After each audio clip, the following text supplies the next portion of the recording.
buenas tardes. Mi nombre es Juan Toribio Milanés. Soy docente del área de matemática y física en la Universidad Autónoma de Santo Domingo, UAS, en República Dominicana, y de la Pontificia Universidad Católica Madre y Maestra. Hoy estamos a 14 del mes 2, febrero del 2025, día de San Valentín, el amor y la amistad. Deseamos que todos estén, todos y todos estén muy bien. Vamos pues, aquí enfrente tenemos el canal de Faustiniano, donde siempre colgamos algunos videos tutoriales que sirven de recurso para los estudiantes que cursan diferentes asignaturas. Hoy la tutoría corresponde a resolver algunos ejercicios sobre y a observar algunos conceptos sobre continuidad, pero de manera más formal. Cuando digo de manera más formal, aquí estuvimos hablando algunas nociones, ideas de continuidad de funciones reales en una variable real, pero aquí no estaba toda la verdad. Por ejemplo, hacíamos una idea intuitiva de continuidad o de discontinuidades para las funciones elementales. Pero hoy vamos a ver la definición formal de continuidad. Para ello, siempre nosotros promovemos que se compren algunos libros, recursos, y este texto que está aquí, vamos a observar la parte de continuidad en él. Este texto es el libro de Introducción al Análisis Matemático de, de estos autores, ¿verdad? Entonces, también vamos a, vamos a usar otro texto como es el siguiente. Vamos a utilizar este texto también sobre funciones continuas por observar algunos ejercicios en él. Pueden comprarlo en Amazon o en cualquier tienda que consideren la tienda, ¿verdad? Pueden comprarlo. Entonces, vamos nosotros a adentrarnos en nuestro contenido. Mire, primeramente, quiero hoy ver si trabajamos algunos de estos ejercicios, aunque ustedes pues lo tienen resuelto. Eh, ya anteriormente nosotros trabajamos el tema del límite de manera formal también. Bien, vamos a adentrarnos aquí. Esta introducción es muy bonita. Ustedes, los estudiantes que están tomando esta asignatura conmigo, estudiantes de maestría en matemática educativa en San Pedro Macorís, eh, les servirá este recurso. Miren, aquí hay un enfoque histórico indicando cómo surgieron, cómo se fueron trabajando estos conceptos. Y es importante que ustedes pues lo estudien, lo lean, porque muchas veces la gente cree que estos conceptos pues surgieron tan fácil y no, tomaron mucho tiempo. Pero bien, motivamos a que lo lean. ¿Qué queremos llamar la atención? La definición de continuidad formal de una función de esta forma, una función real de una variable real, simplemente una función definida en un dominio A, su conjunto de los números reales. Esa función es continua en un punto si se satisfacen las siguientes condiciones. Y es que para todo éxilo mayor que cero existe algún delta mayor que cero, tal que si X es cualquier número del dominio en una vecindad de C, una vecindad delta. Nótese, comparado con el video anterior, con la clase anterior, con la tutoría anterior, que al llegar a este punto, y no me quiero realmente retrasar, pero sí. Mire, vamos a observar primero para recordar la definición de límite. Y les recomendamos que ustedes vayan al video para que, si usted quiere, le tire una foto aquí y ahora nos devolvemos a la definición de límite en el texto de la definición formal de límite y comparar esa definición con la definición de continuidad. La definición formal de límite y compararla con la definición de continuidad. Mire la definición formal de límite. Mírela, la pasé un poco, disculpen.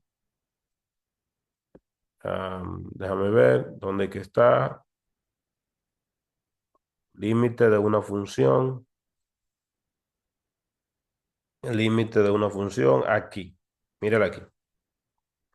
Si usted observa, ¿qué diferencia hay entre esta definición y la definición de continuidad en un punto? Bien, muy bien. Yo sé que ya se dio cuenta. Observe, a la definición de continuidad no le exigimos que sea una vecindad reducida. Es decir, el X puede ser C. El X puede ser C. ¿Mm? Ese es un elemento importante. Pero antes de llegar ahí, el C aquí no tenía por qué pertenecer al dominio. El C tenía que ser un punto de acumulación del dominio en la parte de aquí, pero el C no tenía por qué pertenecer al dominio. Una diferencia. El C aquí tenía que ser un punto de acumulación del dominio. La vecindad del punto era reducida. Y obviamente aquí, como el C no tenía que pertenecer al dominio, aquí teníamos L en el límite. Son las tres diferencias fundamentales que podemos observar en la definición de límite formal y en la definición de continuidad. Obsérvela porque nos vamos a mover ahora a continuidad y debe, repito, observar esa diferencia. Esa diferencia la debe observar. Entonces, fíjese, el C ahora aquí, el C es un valor del dominio. C debe pertenecer al dominio porque dice que C pertenece a. No dice que C pertenece a los puntos de acumulación, dice que C pertenece a. Primera observación, C es un valor del dominio de la función. Y si C es un valor del dominio de la función y cumple esto, nótese que donde está L, L es F de C. Otra observación, C no tiene por qué ser un punto de acumulación. C podría ser un punto solitario. Entonces nosotros observamos lo primero, que si yo digo que C pertenece al dominio y además es un punto de acumulación, eh, es equivalente la definición de continuidad se relaciona de manera directa con la definición del límite y da lo que usualmente los libros de cálculo representan como una definición. O sea, si C es un punto de acumulación del dominio, si C es un punto de acumulación del dominio, es equivalente esta definición a decir que la función es continua en C si se dan tres situaciones. Pero recuérdese, esto es un teorema incluso, no la definición, porque la definición es esta. Pero lo que estoy diciendo ahora, muchas veces los libros de cálculo lo dan como una definición, no como un teorema. Pero lo que voy a enunciar ahora es un teorema que es casi inmediato a partir de la definición. ¿Me explico? ¿Me explico?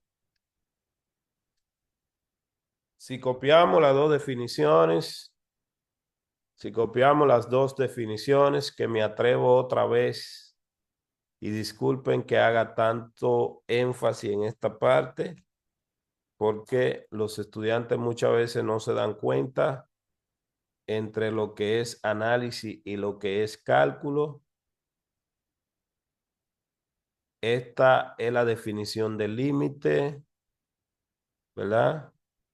Si la copiamos las dos juntas en una sola pizarra y intentamos analizarla, la del límite, la del límite y luego la de continuidad, que la del límite nosotros la teníamos primero y luego entonces la de continuidad. Esta es la del límite y luego la de continuidad.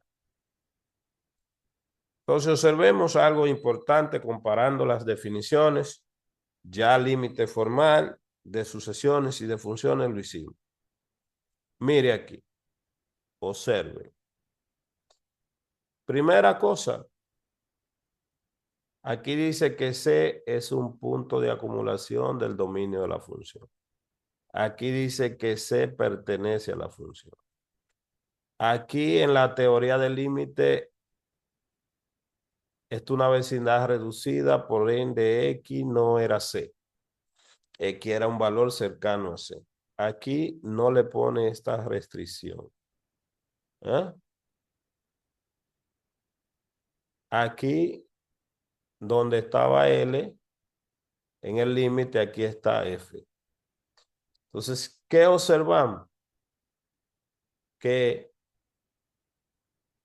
si C pertenece al conjunto de los puntos de acumulación del dominio, es automático, pero un teorema, que se puede decir que la función es continua en C si se enuncian en tres partes, que es lo que los libros establecen de cálculo. Que C pertenezca al dominio de F, o sea, a A. Ya ahí decimos que el dominio es A. Que C pertenezca al dominio es simplemente que F de C obviamente está definida, existe. Segundo, según los libros del cálculo, que el límite exista, el límite de F de X, cuando X tiende a C, existe. Y tercero, que se refleja también aquí, que SL sea igual a F de C. ¿Mm? Porque fíjense que el L está aquí y si cambiamos tenemos lo mismo y esto. ¿Por qué aquí en los libros establecen esto? Los libros de cálculo establecen cuando C es un punto de acumulación del dominio de la función. Obviamente, si C es un punto de acumulación del dominio de la función, pasa esto. La función es continua, si está definida, o sea, si el valor pertenece al dominio, porque el hecho de que un punto pertenezca a los puntos de acumulación no significa que pertenece al dominio, puede estar en la frontera, ¿verdad? Pero aquí debe pertenecer. Que el límite exista, recuérdese la definición formal de este límite, que la tenemos aquí. Y segundo, que sean iguales. Es decir, f de c será igual entonces al límite tercero, perdón, que sean iguales. Cuando x tiende a c de f de x. Obviamente, repito, los libros de cálculo, entonces, los libros de cálculo no te dicen nada de qué pasa si el punto no es un punto de acumulación del dominio. Es decir, ¿Qué pasaría con esta definición si yo tengo un punto donde no pueda aplicar la teoría del límite?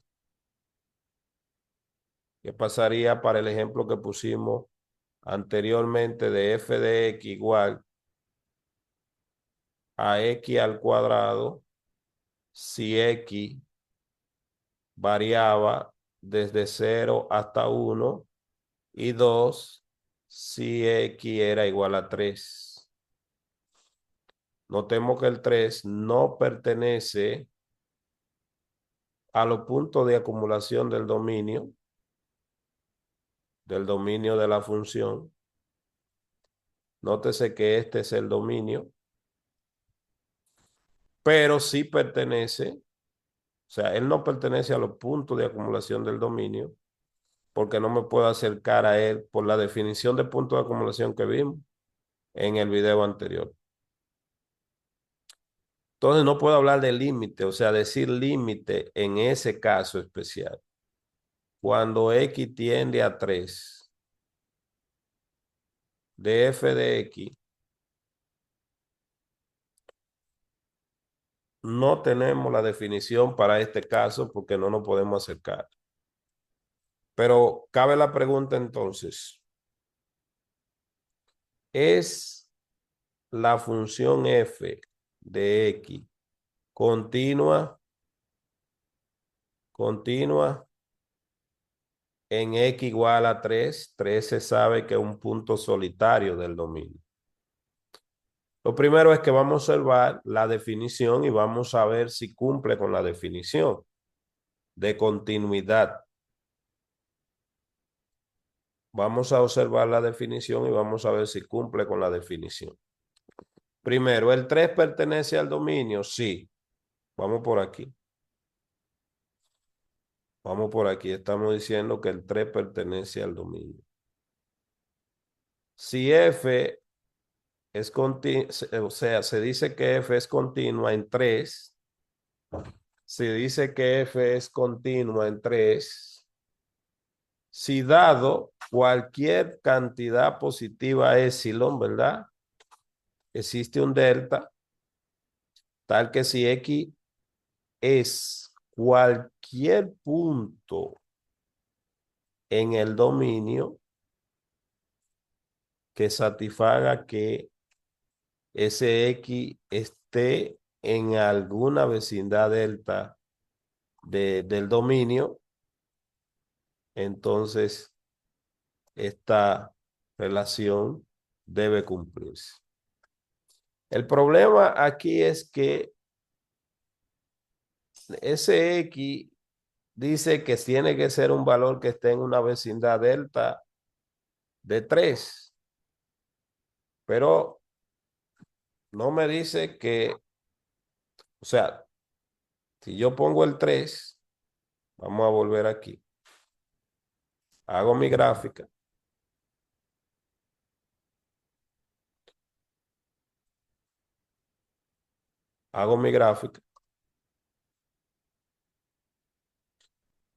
y yo pongo mi función. Recuerde que esa función se comporta de la siguiente manera: de 0, perdón, de 0 a 1, pues simplemente aquí, y en 3, pues dijimos que vale 2. Podemos decir que esto es 2 y que esto es 1. Y en 3, entonces igual a 2. Entonces, ¿qué es lo que pasa? Para algún x que esté aquí en esta vecindad, debe pasar que la imagen deben caer en esta vecindad. Pero nótese, recuérdese que aquí no dijimos que la vecindad no tenía que ser reducida. En la definición del límite, sí. El único X aquí en una vecindad solitaria, ¿m? Es decir, para todo epsilon que yo tome una vecindad epsilon de aquí, existe algún delta de manera que los puntos de aquí caen ahí. Y sí, porque esta no tiene que ser solitaria. Por ejemplo, si yo tomo x igual a 3, entonces el 3 me manda justamente aquí y no tiene que ser solitaria. O sea, en conclusión, la definición decimos que se cumple trivialmente en los puntos solitarios. Entonces, ¿por qué los libros de cálculo no hablan de esta parte? Bueno, porque las funciones elementales que se trabajan en los libros simples de cálculo no trabajan, o sea, trabajan eh, dominios que no tienen punto solitario de esta manera. Pero toda función es continua en un punto solitario porque la definición se cumple trivialmente. Entonces, eso era lo que le queríamos recordar, que toda función entonces en un punto solitario es continua y si el punto es un punto de acumulación del dominio, entonces también la definición que dan los libros de cálculo de dividir entre la continuidad también está correcta, pero sería un teorema. Esta es la definición de continuidad. Esta es la definición. Punto cercano e inclusive puede ser el mismo C. AC producen puntos cercanos a F de C y está definida en esta parte. Entonces, la definición de continuidad en términos de métrica, porque esto es la métrica usual, también está relacionada con esto. Ya esta imagen la habíamos presentado anteriormente y esto es lo que nosotros estamos diciendo. Una vecindad de epsilon de f de c, los valores en una vecindad de aquí, o sea, para toda vecindad epsilon, existe una vecindad aquí delta, que me manda los valores, delta de c que me manda los valores. Esta no es reducida. ¿Mm? De una vez viene este teorema.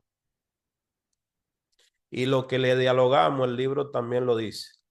Una función f de c es continua en un punto c que pertenece al dominio, si y solo si, dada cualquier vecindad epsilon de la imagen, existe una vecindad delta de, de c, de manera que si x está en la intersección del dominio con esa vecindad, entonces f de c está allá. Es decir, la función de esta intersección, de esta vecindad, es un subconjunto de la otra vecindad. Es decir, si tomamos la función de todos estos puntos, esto cae aquí, que es un subconjunto de esta vecindad. Importantísimo. Observaciones, dicen los autores. Si C pertenece a es un punto de acumulación de A, entonces de las definiciones se pueden establecer lo que ya habíamos dicho. F debe estar definida, el límite de F debe existir y estos dos valores ser iguales. Segunda observación. Si C pertenece a, porque obviamente debe pertenecer al dominio, pero no es un punto de acumulación de A, entonces existe una vecindad de C tal que esa vecindad pues simplemente no va a ser un conjunto unitario porque aquí no es reducida. Se concluye, por tanto, que la función f es continua automáticamente en los puntos solitarios. ¿Mm? Punto aislado, punto solitario. Dice aquí también los autores que estos puntos son de escaso interés práctico y que aquí, ya que no tienen relación con los propósitos, con los procesos de límite, porque no se puede hablar de límite en estos tipos de puntos, puesto que la continuidad es automática en tales puntos, por lo general solo se investiga la continuidad en los puntos de acumulación. Es decir, así la continuidad se va a limitar a este caso.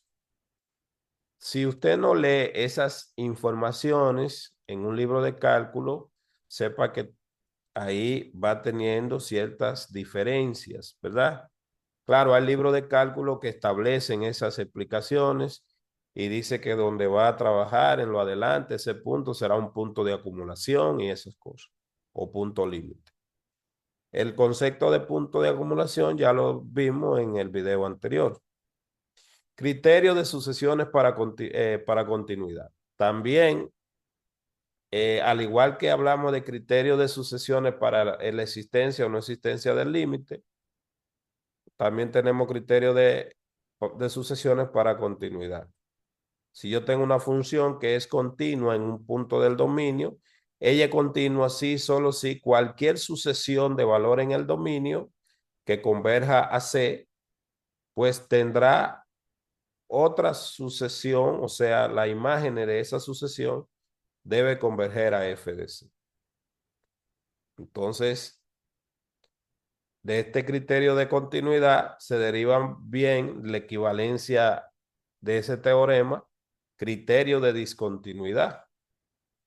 Si yo tengo una función, ella es discontinua en algún punto, sí y solo sí. Si yo tengo una sucesión de valor en el dominio que converge a ese punto, pero que la imagen no converge, entonces esa función no converge a f de C, entonces esa función es discontinua en ese punto. Definición. Esta definición de continuidad, la continuidad se la damos en un punto, pero ya la podemos generalizar a un conjunto. Una función es continua en un conjunto si es continua en cada uno de los puntos del conjunto. Y ya sé que ustedes estaban esperando los ejemplos, pero los ejemplos aquí son elementos que ya prácticamente habíamos visto en la parte anterior en límite, porque nosotros demostramos de la definición formal que el límite de una constante era la misma constante, que el límite de la función identidad pues simplemente era lo que tendía. Entonces, cada una de estas funciones, por el valor al que tiende a ser un punto de acumulación del dominio, y ya sabemos que no estamos analizando ya los puntos solitarios, son continuas en todo su dominio, en todo su dominio. O sea, de hecho, nosotros en la definición informal, ya vimos esto porque hablamos de los polinomios que eran continuos, pero esto es ya formal. Lo, la constante X son continuas y con combinaciones lineales de ellas se crea un polinomio, X al cuadrado. Son continuos en todo su dominio y cualquier polinomio se puede demostrar que es continuo en todo su dominio, que es todos los números reales. Esta función ya habíamos evaluado el límite para valores mayores que cero, entonces ella es continua en cualquier X mayor que cero, porque cumple con las tres condiciones. Además, el dominio de esa función son todos los números reales, excepto el cero. Por eso aquí me está refiriendo a que recuerde los límites que hicimos, que yo en este caso le refiero a usted a que, eh, a que vaya al video anterior. La función signo no es continua en cero, por la misma razón de que vimos que el límite no existía, tomando una sucesión tendiendo a cero por la derecha y otra tendiendo a cero por la izquierda, y que el límite daba diferente y ya por el criterio el límite no existía. Esta función que está aquí es discontinua, ¿verdad? Llamada la función de Dirichlet. Esa función es discontinua Y esa función es igual a 1 si x es un número racional y a 0 si x es racional. Entonces, esa función no es continua o es discontinua en todos los números reales. Para demostrar que ella es discontinua en todos los números reales, simplemente se acude al concepto, hay que usar dos conceptos, el concepto de densidad de los números racionales en los reales y además el criterio de sucesión. Esta función aparece en muchos ejemplos típicos para romper un poco la intuición. Entonces ella es discontinua en todos los puntos de los números reales. Para mayor claridad en la explicación, no voy a restringir este análisis a un número, por ejemplo, entre 0 y 1, pero esto no tiene por qué ser un número entre 0 y 1. Se puede ser cualquiera, pero para ilustrarlo. Estamos en el plano y voy a decir que este valor es C.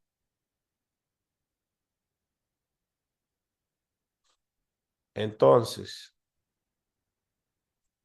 ¿qué hace la función? Esta función incluso no se grafica mucho porque lo que uno hace es que pone puntito así aquí, intermitente, y si esto es el 1, pues pone puntito aquí. Porque obviamente ahí hay infinitos números racionales y también hay infinitos números irracionales. Lo que usted sabe es que en un racional le da 1 y en un irracional le da 0. Entonces, esto es como la idea en cómo se pone. Aquí se pone en otro color. Esta es la idea de esa función. Entonces, ¿qué es lo que estamos diciendo? Vamos a tomar, dice, de hecho, C es un número racional. Vamos a suponer, por ejemplo, vamos a demostrar que ella es discontinua en los números racionales. C pertenece a los números racionales. Primer caso. Obviamente, si C pertenece a los números racionales, f de C sabemos que nos va a dar 1. O sea, la imagen de esta función va a ser 1 porque C es un número racional. Ahora, nosotros venimos y tomamos una sucesión aquí de números que sean irracionales, pero que se están acercando a C, o sea, un X1, un X2, un X3, que son irracionales. O sea, todos los X u N, mírelo aquí por si acaso, de la sucesión de números irracionales, mírelo aquí.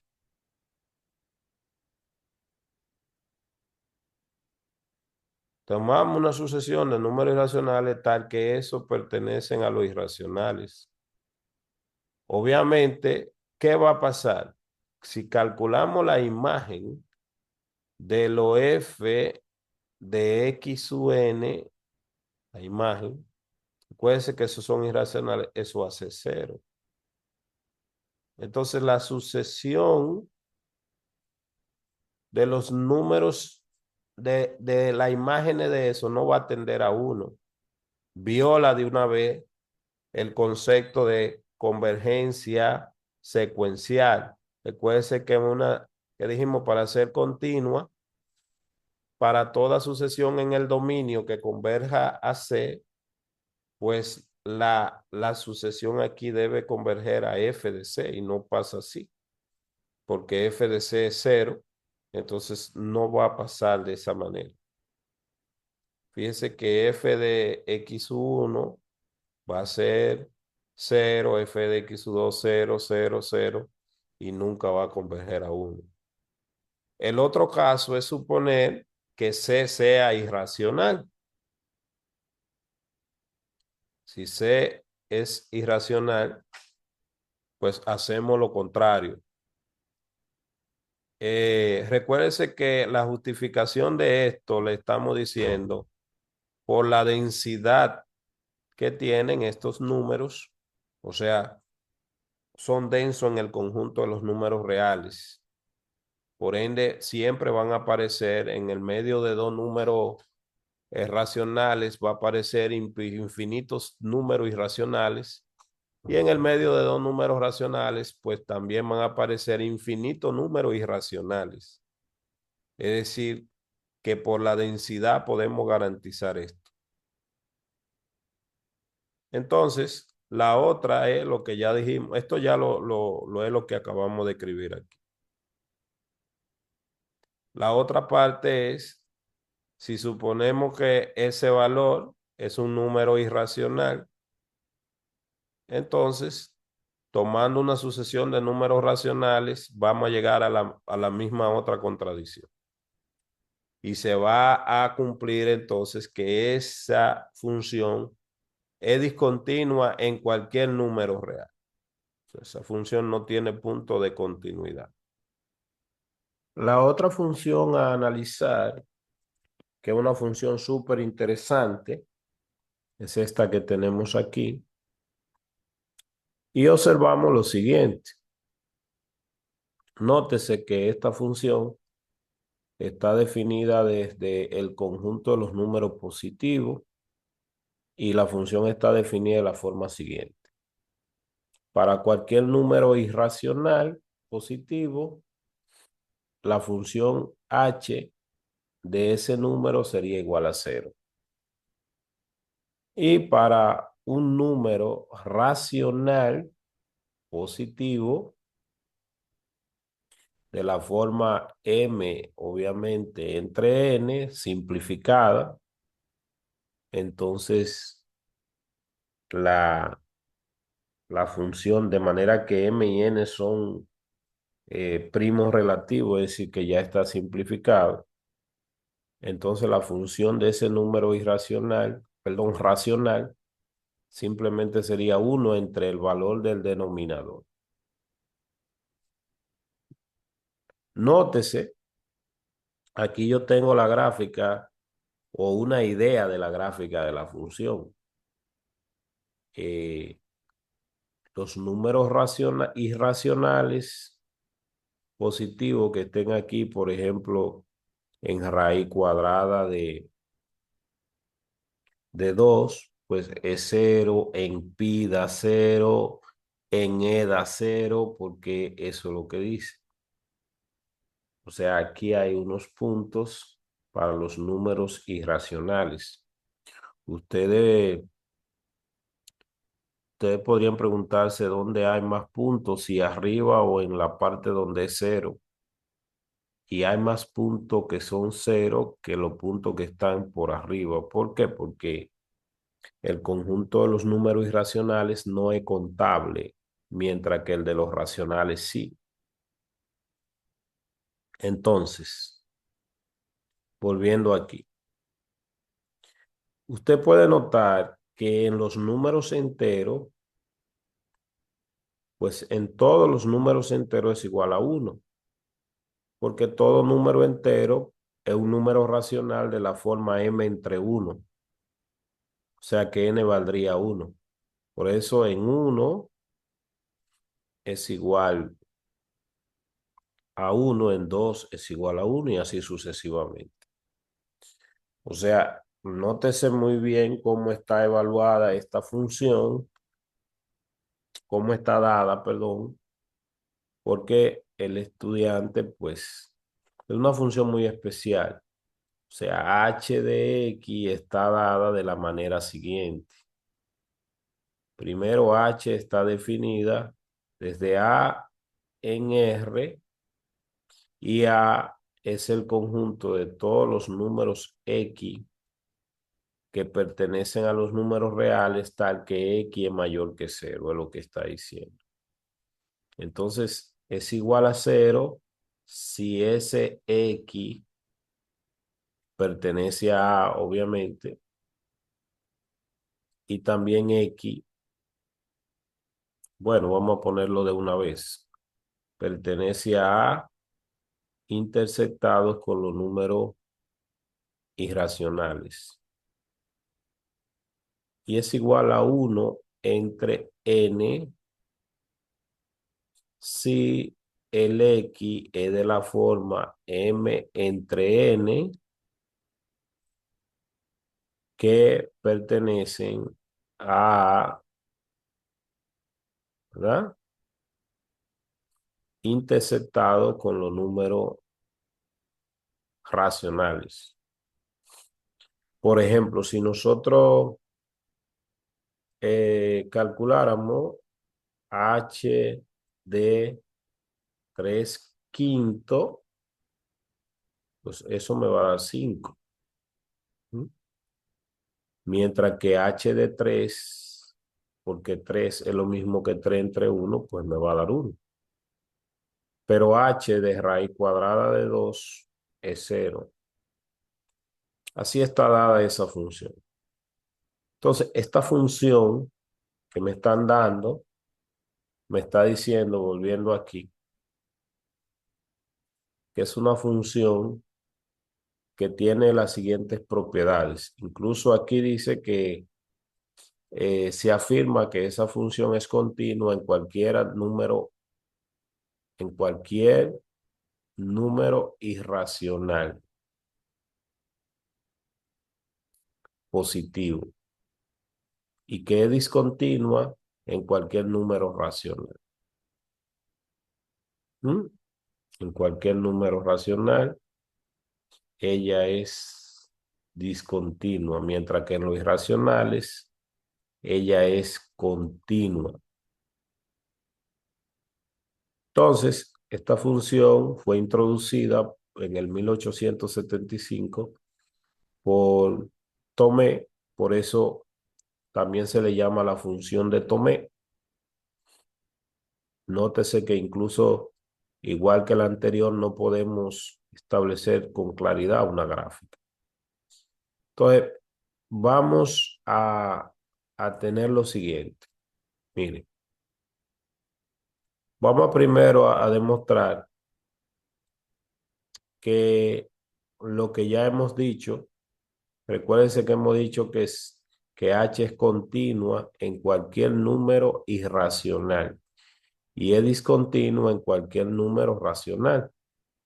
Entonces, primero vamos a demostrar eso. Sea A un número racional, vamos a llevárnosla, ese parrafito, para nosotros rápidamente mostrar en términos gráficos, valga la redundancia, lo siguiente.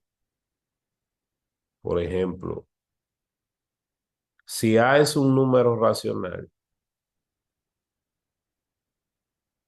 aquí,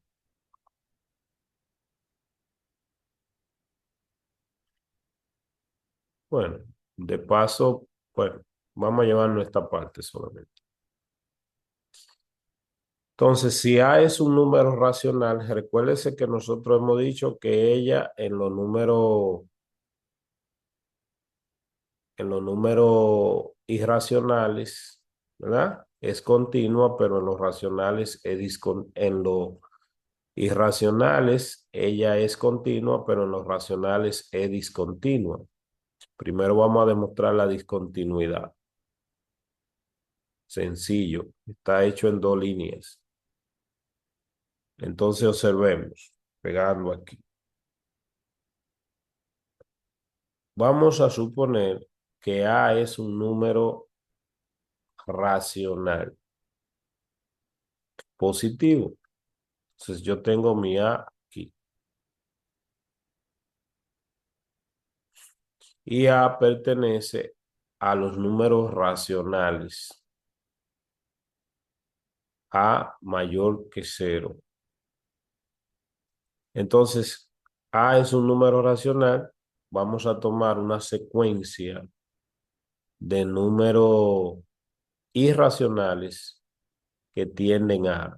Esto se puede hacer porque los números irracionales son densos en el conjunto de los números reales. Entonces yo voy a decir que X1, X2, Nótese algo importante. Si A es un número racional, entonces A puede ser escrito de la forma M entre N y obviamente el valor de A va a ser igual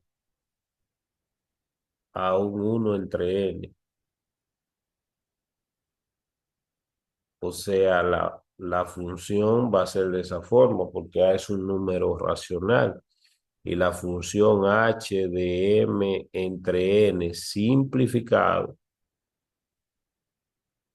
pues simplemente es 1 entre n. Siendo n un número natural, esto es mayor que cero. Entonces, repito, podemos tomar una sucesión de números irracionales que se acerque a, o sea que yo tendría que x sub n tiende al valor de a, pero los x sub n pertenecen a los irracionales. Entonces, ¿qué va a pasar? F de eso x sub n va a ser siempre cero. O sea que la sucesión f de x sub n va a ser siempre cero, entonces tiende a cero. Pero no tiende a lo mismo, perdón, que escribí f es h la función, me disculpan, aunque podemos dejarlo así, pero ya sabemos que la función es h. Entonces, h de x sub n es cero. ¿Qué significa? Que esa función es discontinua en cualquier número racional por el criterio de secuencial. ¿Por qué? Porque obviamente la h de x sub n, la sucesión, tiende a cero, o sea, ya es cero, pero h de a es igual a 1 entre n. Entonces no son iguales, no son iguales la expresión. Es decir, tenemos una sucesión en el dominio que tiende a A, pero la imagen de A no tiende a la parte del límite. O sea, es, es discontinuo en cualquier A que sea un número y que un número racional. Ahora hay que demostrar que en cualquier número irracional positivo la función es continua. Vamos a demostrarlo o a explicarlo porque está hecho aquí. Entonces, para ello, pues simplemente vamos a explicarlo directamente en esta parte. Mire, lo primero es lo siguiente. Sea B un número irracional, vamos a demostrar que esa función es discontinua en B. Si es discontinua es porque no satisface la definición de continuidad. Entonces, perdón, lo que vamos a demostrar es que es continua en B. O sea, ella es discontinua en lo racional y es continua en lo irracionales. Entonces, si es continua es porque satisface la definición de continuidad. Recuérdese la definición de continuidad. Cuando una función es continua en un valor b, vamos a escribirlo aquí. Recuérdese que f o h en este caso, que va desde un conjunto A que es su dominio hasta R. Entonces, si B pertenece a f continuo en A, si teníamos la expresión de la definición de continuidad era que x menos b menor que delta, entonces, o sea, si x menos b era menor que delta, entonces f de x menos f de b era menor que un éxito. Esta era la hipótesis. y esta era la tesis. Recuérdense que estamos diciendo que B es un número irracional. Si B es un número irracional, f de B, perdón, en este caso, disculpe, esto es H, pero podríamos quedarnos ya porque es por costumbre. La función se llama H, pero bien, vamos a borrarla. Entonces esto es H, repito, H. Entonces H de B, por como está definida, es igual a cero. ¿Mm? Entonces lo que nosotros queremos demostrar es que siendo B un número irracional, si X menos B es menor que delta, entonces H de X menos cero es menor que epsilon. Tenemos que encontrar una relación. Eso lo vamos a hacer ahora. O sea que la función H está acotada, obviamente para esos X que están en una vecindad de B. La función H estaría acotada. Teníamos que encontrar una relación delta epsilon. Vamos a observar lo siguiente. Aquí eh, se va a usar, eso es si nosotros aplicamos la definición, pero también hay una definición de continuidad secuencial, que para todo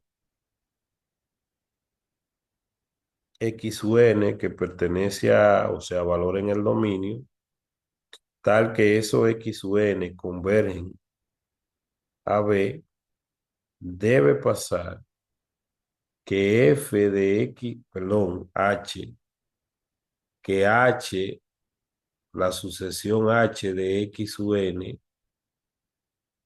tiene que converger a H de B, o sea, debe converger a cero. Esta es la continuidad secuencial. Cualquier sucesión que tienda a ese valor B en el conjunto, obviamente, del dominio, debe pasar que la sucesión de la imagen tienda a H de B. Recuérdense que H de B es cero. Entonces, esa es la otra forma de demostrarlo.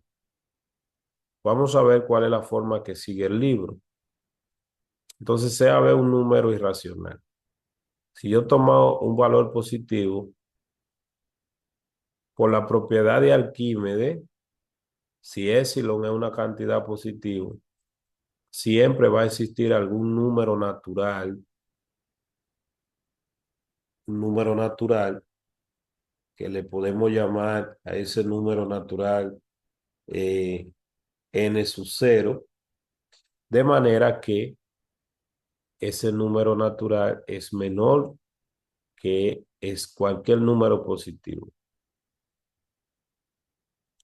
Solo existe una cantidad finita de números racionales con denominador menor que ese n sub 0 en este intervalo. ¿Por qué razón nosotros podemos decir que solamente existe una cantidad finita de números racionales de esta forma? Bueno, lo primero es que debe observarse lo siguiente, y es que eh, los números racionales que nosotros tenemos, vamos a escribirlo aquí, vamos a escribirlo un segundito,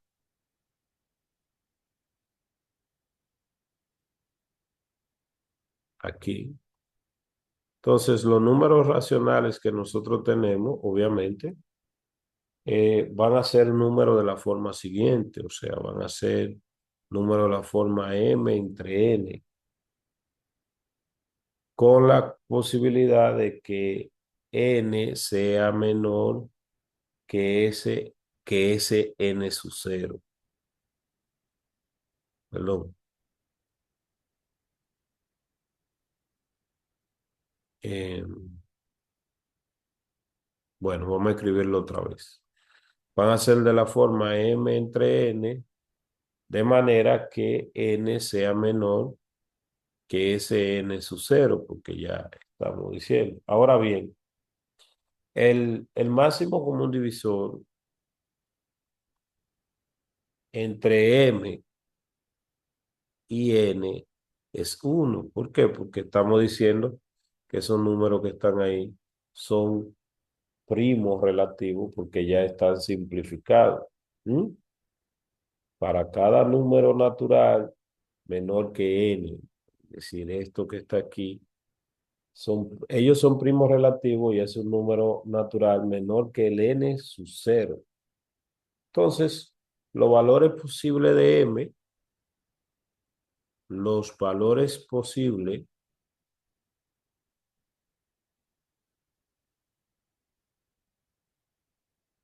de m van a ser una cantidad finita.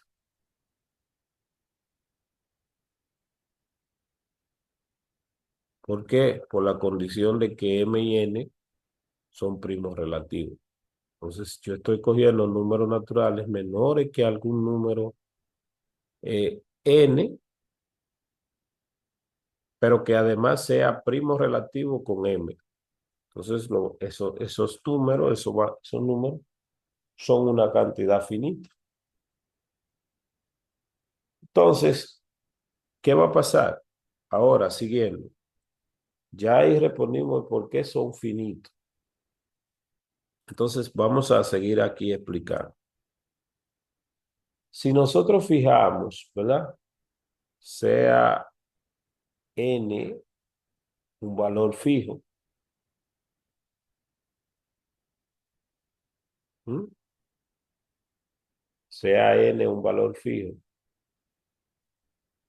Entonces, los valores de m que cumplan con esta relación, o sea, los valores de m tal que m sobre n pertenezcan al intervalo abierto b menos 1, coma b más 1, es decir, que estoy tomando aquí eh, una vecindad del valor b, el número racional, con delta igual a 1. Esos valores por, estarían acotados porque el numerador m debe satisfacer lo siguiente, o sea, esos valores van a estar acotados porque m debe satisfacer lo siguiente. ¿Qué debe satisfacer m? Debe satisfacer que n por p menos 1 debe ser menor que m, y a su vez ese m debe ser un número que está en n por b más 1. ¿Mm? Entonces, dado que n y b son fijos, como n y b son fijos, entonces tendríamos lo siguiente. Recuérdense que n y b son fijos.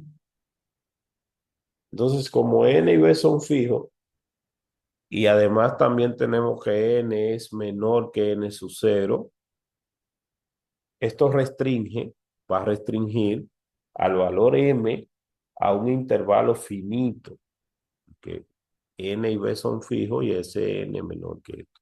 O sea que este es un intervalo, el valor m se va a ver restringido a un intervalo finito de números enteros, porque esta cantidad también le va a hacer que sea, o sea, a una cantidad finita de números enteros. Además, dado que m debe ser coprimo con n, hay solo un número finito de opciones posibles para cada n. Es decir, como m y n son coprimos, hay un número finito de opciones posibles para cada n. ¿Mm? Ya esto verbalmente lo estamos diciendo, no lo voy a escribir. Entonces, como hay solo un número finito de n menores que ese n sub 0, en total hay solo un número finito de racionales de la forma m entre n dentro de ese intervalo. Es decir, hay un número finito de racionales de la forma m entre n, una cantidad finita de esa forma que pertenecen al intervalo b menos 1, una cantidad finita, y b más 1. ¿Mm? Con obviamente eso n menor que ese n sub 0. Entonces, recuérdense que estamos diciendo que hay una cantidad finita de esos valores que están dentro de ese intervalo. Entonces, ¿qué vamos a tener? Nosotros vamos a tener que por la finitud, como es una cantidad finita de esos valores, podemos elegir algún delta mayor que cero, de manera que ese delta sea lo suficientemente pequeño para que una vecindad del punto B, una vecindad de la forma B menos delta, coma, B más delta, no contenga ninguno de esos números, o sea, de manera que ese B que está ahí, repito, este intervalo, esta vecindad, que es una vecindad centrada en B y de radio delta, perdón, centrada en B y de radio delta, de manera que esa vecindad no contenga ninguno de los números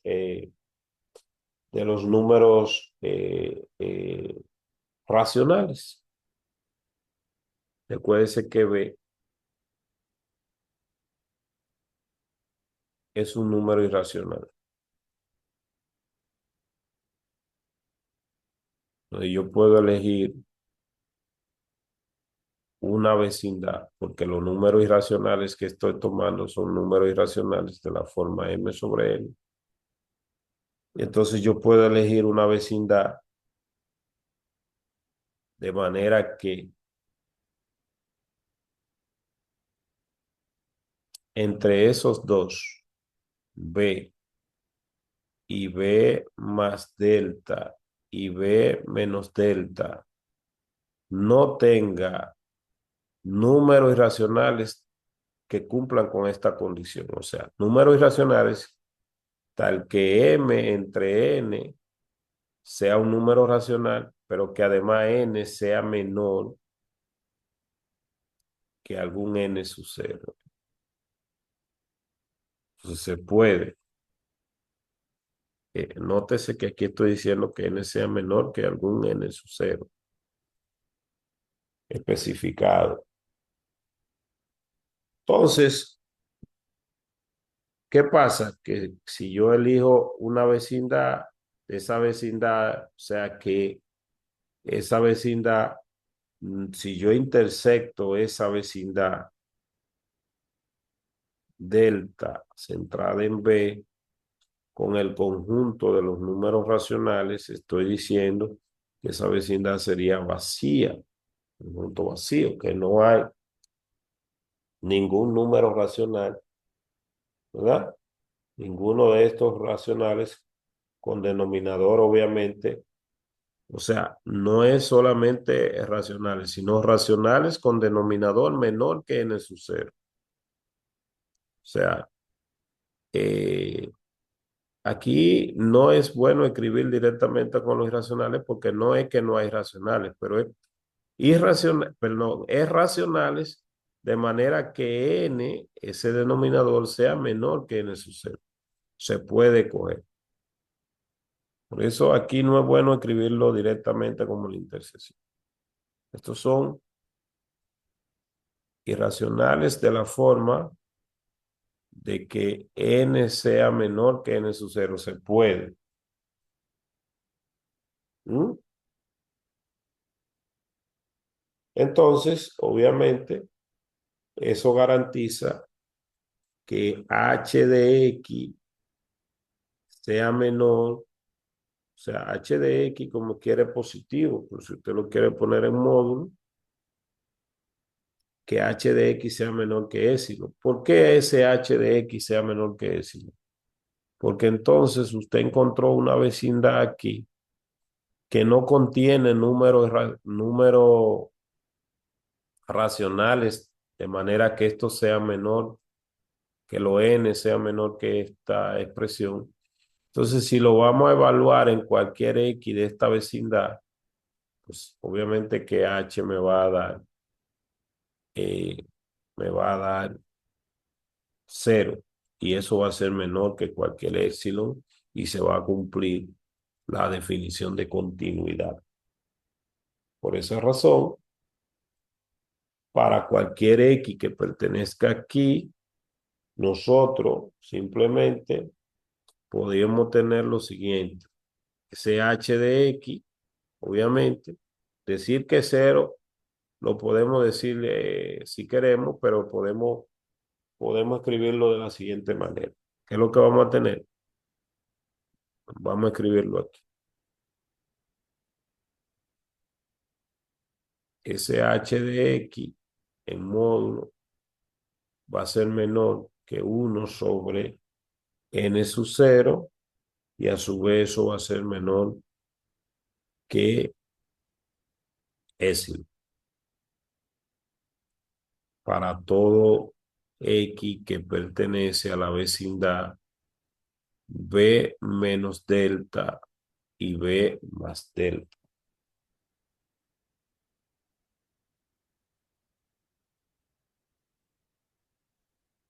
Entonces, a partir de ahí, se ha garantizado la definición de continuidad. Por ende, entonces, H es continua en B que pertenece a los números irracionales y B mayor que 0. Les recomendamos escribir un poquito esta parte más detalladamente, pero es interesante. Esto es lo que dice aquí, esto es lo que nosotros hemos escrito. Entonces, se puede coger un delta muy pequeño, ¿verdad? De manera que esa vecindad que está ahí no contenga números racionales con el denominador menor que n sub 0. Se sigue entonces que como x menos b es menor que delta, para un x en este conjunto en el dominio, entonces vamos a tener h de x menos 0, porque ese número es irracional, será igual al valor absoluto de h, pero eso va a ser menor, eso va a ser menor o igual que 1 sobre n sub 0, menor que épsilon. Por lo tanto, h es continua en cualquier número irracional b. Aquí hay algunas observaciones muy importantes. Entonces, de observación A, en ocasiones una función definida de una función real de variable real es no continua en un punto C porque no está definida en ese punto. Sin embargo, si la función tiene límite en el punto, es decir, simplemente lo que hacemos es que le agregamos ese punto C y la hacemos que sea continua agregándole el valor del límite. Eso es normal. En los libros de cálculo, siempre que el límite existe, se dice que la discontinuidad es remediable porque uno le puede agregar ese punto. Es decir, en ese punto uno quiere que sea continua, entonces siempre que el límite exista, entonces uno dice que fuera de ese punto, en el dominio, es igual a como era antes y le agrega ese otro punto, pero que sea igual al límite. Ya con eso ha evitado la discontinuidad. Y se dice que la discontinuidad es remediable. Otra observación muy importante es que si una función g definida en un dominio A no tiene límite en un punto C, entonces no hay forma de obtener otra función. O sea, esa discontinuidad, no hay forma de obtener otra función solamente agregándole el punto que sea continuo. Esa discontinuidad entonces es irremediable. ¿Mm? Aquí pone algunos ejemplos. Dice ejemplo del caso anterior. Si usted tuviera esta función, recuerde que nosotros dijimos en este caso que esa función en cero tenía, el límite no existía, ¿verdad? En cero el límite no existía. Entonces, que en cero esa función no tenía límite, recordamos la gráfica, lo hicimos anteriormente. En consecuencia, no hay ningún valor que pueda asignarse a x igual a cero. En fin, a fin de obtener una extensión continua de esa función. O sea, no podemos, porque ya el límite no existe, entonces esa discontinuidad no es remediable. Pero si nosotros tenemos la función f, que es x por el seno de 1 entre x, en x igual a 0, en x igual a 0, se dice ver la gráfica de la figura, o sea, esta figura. Aquí yo estoy multiplicando a x por la función. Entonces, puesto que f no está definida en x igual a 0, la función no puede ser continua en el punto. Ahora, sin embargo, y esta función es una función que se puede demostrar que el límite existe de ella por el teorema de alguna gente le llama teorema del emparedado o teorema del sándwich. Entonces esa función, el límite de ella existe y el límite de ella es cero. También en el libro, en clases anteriores la pueden ver. Puede ir al ejemplo 4.28f más adelante o más atrás, mejor dicho, y ver que el límite de ella existe. Como el límite existe y es cero, pues simplemente se puede remediar eh, la discontinuidad. Siempre que el límite exista, la discontinuidad es remediable. Aprovechamos además y la introducimos ese límite en uno de los software, en Wolfram, por ejemplo. Vamos a introducirlo aquí en Wolfram, alfa, y tenemos el límite. Vamos a escribir límite aquí para aprovechar y no tener que estar cambiando muchas cosas. Vamos a poner la función. Bueno, podemos coger esta misma que tenemos aquí, que era el límite, el seno de 1/x, 1 entre x, pero multiplicado por x. Entonces, cuando x tendría a 0. Mire que ese límite es 0, está en la gráfica. A esa se le aplica, lo pueden buscar en el libro también, el teorema del sándwich. Y entonces, pues simplemente ese límite es 0. Como el límite existe, pues podemos remediar la discontinuidad agregándole el valor del límite en cero. ¿Mm? Es importante observar otra cosa. Esta función que está aquí, que la habíamos visto antes, si yo le agrego a ella en el cero el valor, la gráfica podría yo decir que no se rompe. Entonces, algunas veces decimos en cálculo elemental que si una gráfica no se rompe, la función es continua. Entonces, no necesariamente. Yo le puedo agregar a esta en x igual a cero, pero sigue siendo una función discontinua porque el límite no existe. ¿Mm?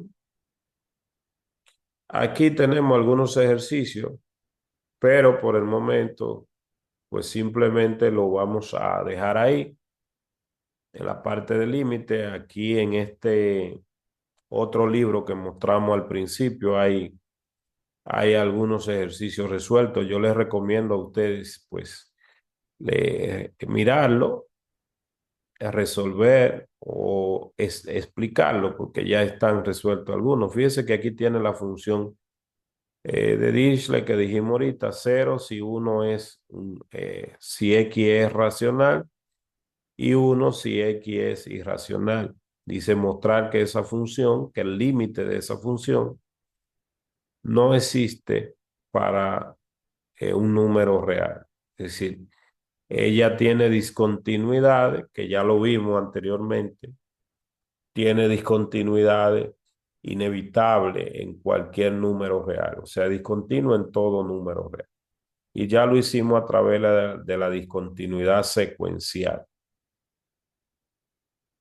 Aquí dice evalúe los siguientes límites. Este límite que me están pidiendo evaluar es exactamente uno de los anteriores, 4.6. Aquí es este que está aquí. Si nosotros nos vamos al 4.6, antes de terminar, ¿verdad? Recuerde que le mostramos estos ejercicios. Si nos vamos al 4.6 del texto, pues también lo podemos explicar, desglosar. 4.6 es esta que está aquí. Entonces, evaluar ese límite que está ahí, simplemente lo que se ha hecho es una racionalización multiplicando por un 1 conveniente. Entonces tenemos una expresión de esta forma, racionalizamos, a racionalizar simplificamos y esta es la racionalización de esa fracción. Entonces, esta es la racionalización. Siempre que X sea diferente de 2, por ejemplo, perdón, de 4, si X es diferente de 4, esta parte que está aquí no lo podemos simplificar y me va a dar esta parte que está aquí. Incluso X mayor que 0 lo está diciendo aquí y diferente de 4 porque estoy trabajando en el dominio. Entonces, calcular el límite de esta función cuando X tiende a 4, fíjese que X es diferente de 4 y en el límite, el 4 lo que tiene que ser es un punto de acumulación del dominio. El 4 ahí no es un punto del dominio. El 4 es un punto de acumulación del dominio. Yo puedo acercarme a 4 con valores del dominio, porque el dominio son todos los números positivos excepto el 4, pero me puedo acercar al 4. 4 no es un punto solitario. Entonces, al simplificar esta expresión, racionalizando, pues evaluar este límite sería evaluar el límite igual de esta función. Las dos funciones no son iguales, pero en el límite sí. Son iguales en todos los números de su dominio, pero en 4 no. Son funciones casi iguales. Entonces, ¿qué es lo que estamos diciendo? Obviamente que el límite 4 y entonces lo queremos verificar con la definición epsilon delta. ¿Mm? Entonces, aplicando la definición epsilon delta, lo que recuérdese que para todo epsilon mayor que 0, de manera que que yo tenga una vecindad de f de x menos el límite, pues me debe menor que epsilon, ¿verdad? Eso siempre que x menos el valor 4 sea menor que delta. Entonces partimos de esta parte para intentar acotar en algún punto usando la hipótesis. ¿Mm? ¿Qué se ha hecho aquí? Aquí se ha operado esas fracciones y se ha convertido en esta parte. Recuérdese que esta parte racionalizando es lo mismo que esta. Entonces, simplemente esto igual a esta parte.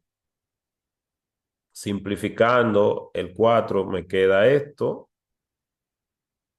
Entonces, esa expresión que está ahí, si racionalizamos, se puede escribir de esta manera. O sea, si usted racionaliza esta, se puede escribir así. Luego, en esta parte de aquí, ya usted tiene lo siguiente. En esta parte de aquí, usted puede acotar lo siguiente, puede acotar ese, ese X con la condición de la hipótesis. ¿Mm? De la hipótesis. Por ejemplo, sea X un valor que está entre 4 más delta y 4 menos delta. Decir que X está entre 4 más delta y 4 menos delta, esta es la parte de la hipótesis, pero que no es igual a 4, obviamente, porque es la vecindad reducida del límite. Entonces, por ejemplo, ¿qué está diciendo? Que X es un número que está en esta vecindad y puede ser que coja un delta, por ejemplo, en este caso el centro es 4. Aquí cogió un delta igual a 1. Esto ya de coger un delta específico lo habíamos hecho anteriormente incluso. Si coge un delta igual a 1, entonces el X vive entre 3 y 5 porque está centrado en 4. El X vive entre 3 y 5, pero no es 4 porque una vecindad reducida. O sea, que X es cualquier número entre 3 y 5. Si X es cualquier número entre 3 y 5, si X es cualquier número entre 3 y 5, entonces usted puede aquí aplicar la desigualdad a esta raíz que está aquí. Fíjese que usted ha dicho que esta fracción es más pequeña que esta. Es porque usted está diciendo que este denominador es más grande que 2. Porque con X variando cualquier número entre 3 y 5, este denominador es más grande que 2. Es una acotación que usted ha hecho y lo ha hecho a partir del dominio, tomando, por ejemplo, un delta sub 1 de esta manera. Obviamente que cuando usted ya tomó ese delta sub 1, que sea 1, y le queda esta expresión, ya esta está acotada por la parte del delta, por el hipótesis. Entonces simplemente coge un delta sub 2 igual a 2 veces epsilon para que se simplifique. Y su delta va a ser el más pequeño entre este y el que cogió previamente. Luego, automáticamente, con eso ya ha comprobado que se cumple. La segunda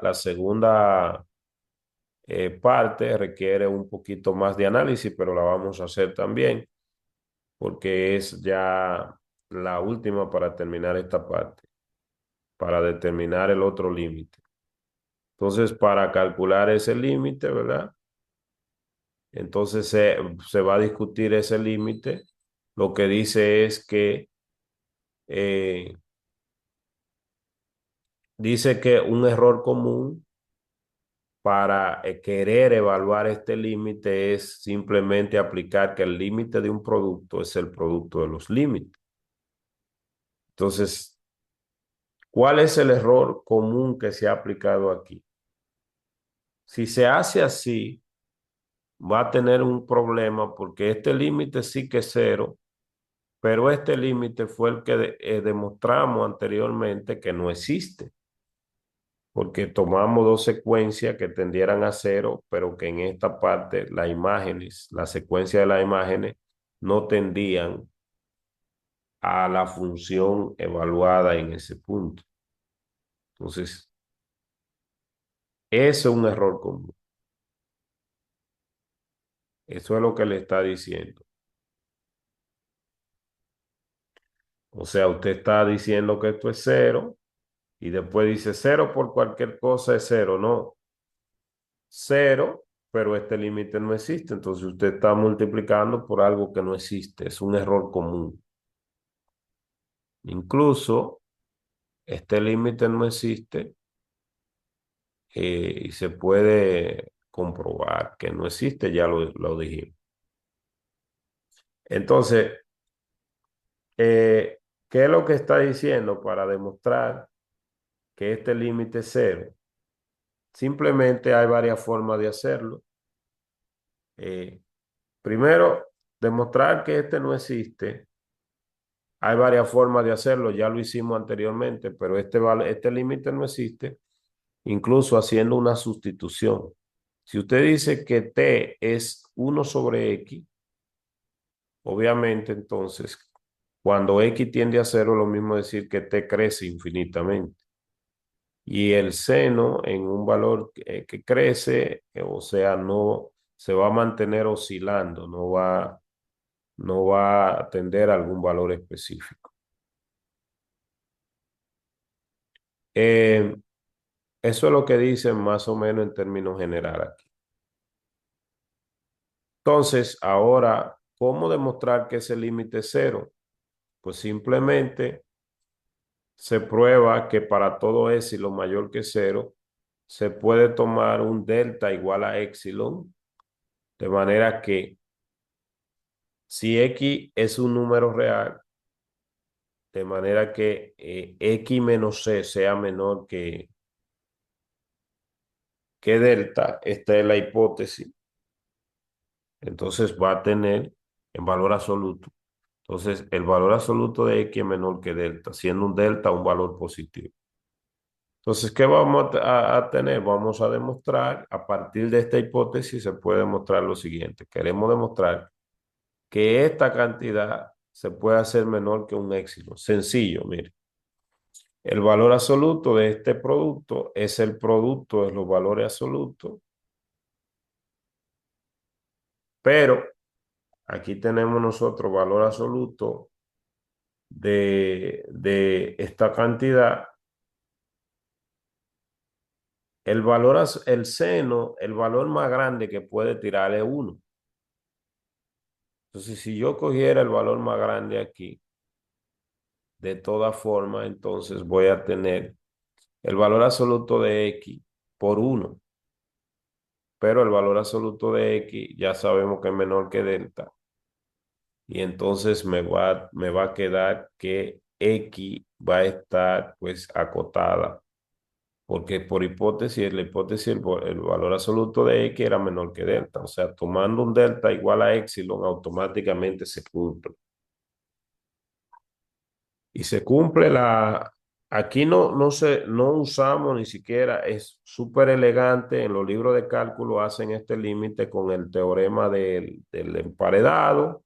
Aquí quedó con la definición epsilon delta. O sea, esta es la hipótesis y a partir de la hipótesis llegamos a la tesis. Obviamente conociendo que el seno, su rango es un valor entre -1 y 1. O sea que el valor absoluto es 1, lo más grande que puede salir. Y ya ahí se usó la hipótesis. Entonces, jóvenes, aquí tienen otros ejercicios para ustedes probar la continuidad, algunas funciones elegantes.